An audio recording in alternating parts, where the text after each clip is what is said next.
Hey, it's Val Schmidt. I wrote this book here, 2-Week Brain Reset, and I am reading it here as well. This can be purchased on Amazon, Kindle, and paperback. I've said it a million times in the other videos, but I gotta say it every time, sorry. Last chapter was chapter 10, which was about yoga, and now we're moving on to chapter 11, which is about meditation. And I'm gonna put on some more chapstick and take a sip of water before I continue. Water is very important. We covered that in the previous chapter. Okay, meditation is one of those things that I just find endlessly fascinating. It's still hard for me to believe that you can literally change the structure of your brain just by thinking about it. Neuroscience research using techniques like fMRI and EEGs has proven that meditation can cause measurable physical changes in the brain. For example, long-term meditators were found to have increased gray matter volume, which is the tissue responsible for high-level thinking and reasoning in certain brain regions. These regions include the prefrontal cortex, which is associated with attention, executive function, and emotional regulation, as well as the hippocampus, which plays a role in memory and learning. Regular meditation practice has also been associated with increased thickness in specific areas of the brain, including the prefrontal cortex and the insula, that are involved in various cognitive and emotional processes such as self-awareness, compassion, and empathy. In other words, it makes your brain bigger and thicker. It's amazing. Different forms of meditation can lead to distinct changes in brainwave activity. For example, focused attention meditation, like mindfulness meditation, is associated with increased activity in the alpha and theta frequency bands, which are linked to relaxation and attentional focus. On the other hand, practices like loving kindness meditation may enhance gamma wave activity, which is associated with heightened attention and cognitive processing. The amygdala, a part of the brain involved in processing emotions in response to threats, has been found to show reduced activity in response to emotional stimuli following meditation training, so you don't freak out as fast due to any kind of threat or stress. This suggests that meditation can help regulate emotional reactivity and promote emotional resilience. While it's worth noting that these brain changes are often observed in long-term meditators who have dedicated extensive time to regular practice, even short-term meditation interventions can produce immediate effects on brain activity in the form of increased relaxation and reduced stress responses. Sorry, I'm stuttering a lot. I need to meditate and refocus. I wanted to comment on this.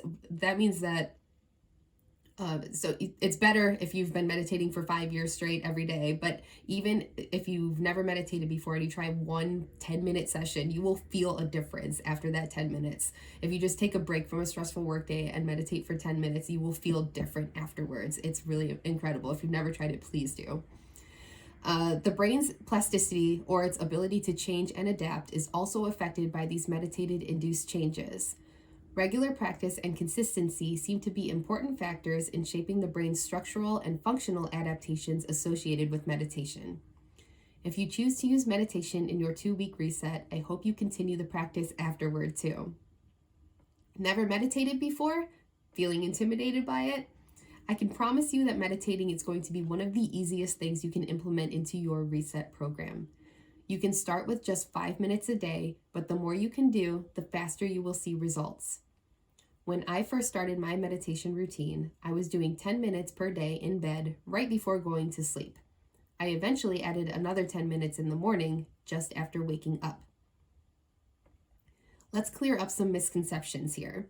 Some people falsely believe that the goal of meditating is to have a blank mind or to think about nothing, when really it should be the opposite. For most meditations, you will instead want to pick something specific to focus all of your attention on. Beginners usually start with their breath. For a simple meditation, or if you've never meditated before, start by getting into a comfortable position. This can be sitting or lying down, whichever feels best for you. Take 3 slow, deep breaths in through your nose and out through your mouth. Then return to normal breathing. Focus on your own breath for as long as you can. Notice the different sensations, what muscles you are using, and any temperature changes. Take note of as many different aspects of your breathing as you can. That's all you have to do, really. I will warn you Especially if you are new to this, your mind will wander. This is completely normal, and you will get better at it with regular practice. If you find that you're thinking about something other than your breath, laugh at yourself, then gently guide your mind back to what you're supposed to be thinking about. Do this as many times as needed. It could be 100 times in your first 5 minutes, and that's okay. I consider myself a seasoned meditator, and my mind still wanders often. Another way I like to practice is with alternate nostril breathing. I'm just going to show you how to do that instead of reading this. So you want to put your thumb over one nostril, breathe in, and then close the other one, and breathe out the other nostril, and just create kind of a circle of air. This is a great method of slowing down your breathing while relaxing your mind and body.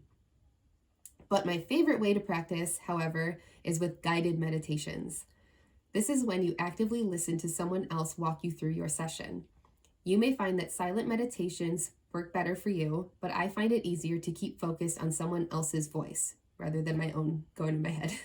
As with yoga, YouTube is a great free resource for guided meditations.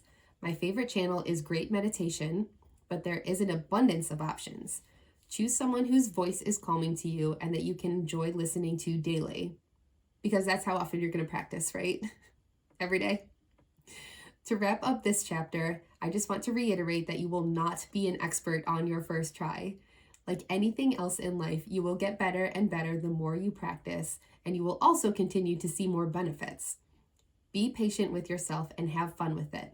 That applies to the rest of this book too. That was chapter 11, meditation, and up next is chapter 12, sleep. Don't fall asleep though.